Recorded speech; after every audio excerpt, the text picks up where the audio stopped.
ప్రభువునందు నాకు అత్యంత ప్రియమైనటువంటి వాళ్ళారా, మన ప్రభువును రక్షకుడినైనటువంటి యేసుక్రీస్తు వారి యొక్క శుభనామంలో మీ అందరికీ నా హృదయపూర్వకమైన శుభములు వందనములు తెలియజేస్తున్నాను. ఉదయకాల సమయంలో దేవుని వాక్యాన్ని ధ్యానం చేసుకుందాము. ఈరోజు వాక్య ధ్యానము కొరకు మనం తీసుకున్నటువంటి లేఖన భాగము కీర్తన గ్రంథము 103వ కీర్తన 13వ వచనం చదువుకుందాం. తండ్రి తన కుమారులు ఎడల జాలిపడినట్లు యెహోవా తన యందు భయభక్తులు గలవారి ఎడల జాలిపడును. ఆమేన్. దేవుని నామమునకు మహిమ కలుగును గాక. ఈ 103వ కీర్తన భక్తులైన దావీదు రాసినటువంటి కీర్తన.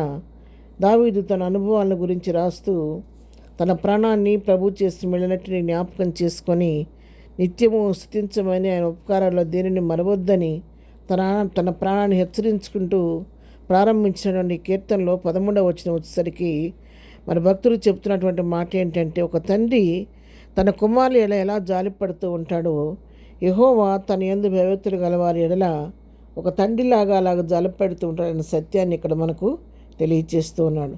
అవును ప్రియరా, తండ్రి చూపించే ప్రేమ ఎంతో విలువైనది.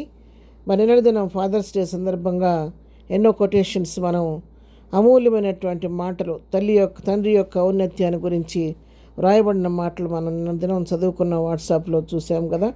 మరి నిజమే, తండ్రి చూపించే ప్రేమ ఎంతో గొప్పది. పైకి ఉప్పొంగదు, కానీ అంతరంగంలో ప్రేమ నింపుకున్న తండ్రి తన కుమార్తె యొక్క అభివృద్ధి కొరకు ఎంతో బాధ్యత వహిస్తూ ఉంటాడు, ఎంతో శ్రద్ధ చూపిస్తూ ఉంటాడు, ఎంతో కష్టపడుతూ ఉంటాడు.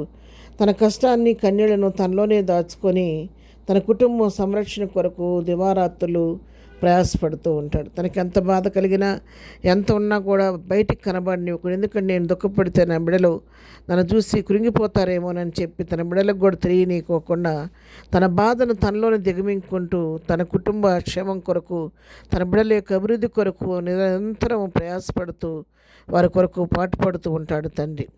అంతేకాదు, తల్లి అధికంగా ప్రేమిస్తూ ఆ ప్రేమను మనకి తెలిసే విధంగా ఆ ప్రేమను వ్యక్తపరుస్తూ ఉంటుంది.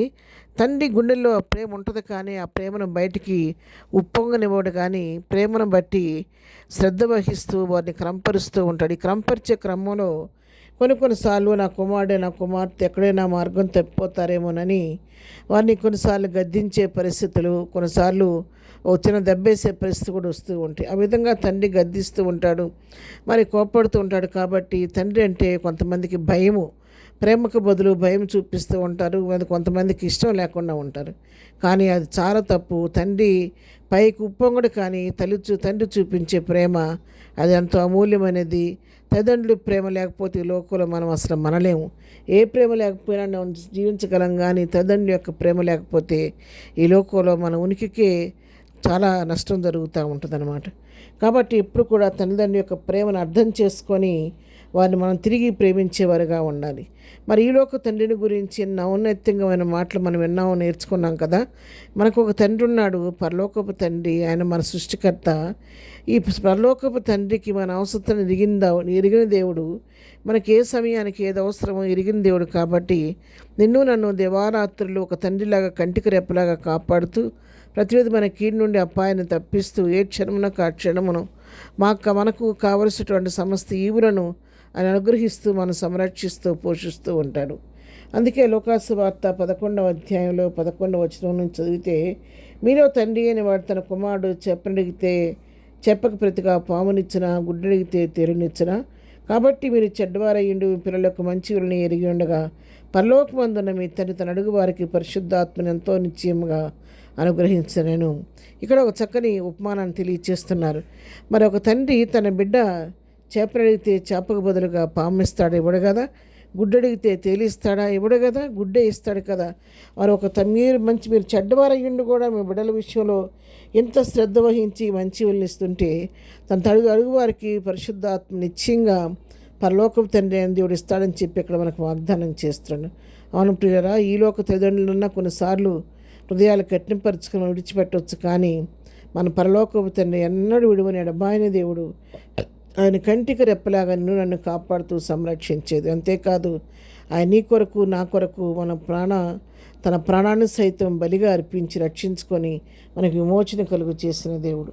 అటు దేవుడిని తండ్రిగా మనం కలిగి ఉన్నాం. కాబట్టి మనము కూడా తండ్రి యొక్క ప్రేమను అర్థం చేసుకుంటూ ఆ తండ్రి యొక్క ప్రేమ కవిగిల్లో సేద తీరుతూ ప్రభువుని బట్టి బలపడి ముందుకు సాగిపోదాం. ప్రార్థన.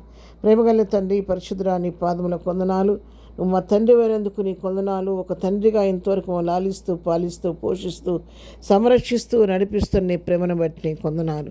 ప్రభువా నాయనా, ఈ ఉదయకాలం నాయనా మాకు ఇచ్చిన శ్రేష్టమైన వాక్య భాగాన్ని బట్టి నీ కొంత వినుచున్న బిడ్డలందరినీ దర్శించండి. ఎవరి జీవితాల్లో ఏ కుదురు ఉన్న ఒక తండ్రిలాగా మీరు ఆదరించండి, సంరక్షించిన ఆయన. ఇదనే మేము చేయి పని పాటలో తోడుగా ఉండండి. రాకపోకలో క్షేమం దయచేయని, బర్త్డే మ్యారేజ్ చేసినప్పుడు దీవించి ఆశీర్దించి ప్రతి వారి పట్ల విస్తరింపచేయమని యేసునామములో ప్రార్థించడి పొందుకొని ఉన్నాము తండ్రి. ఆమెన్. ప్రభు కృప సదాకాలం మనందరికీ తోడే నడిపించునుగాక. ఆమెన్.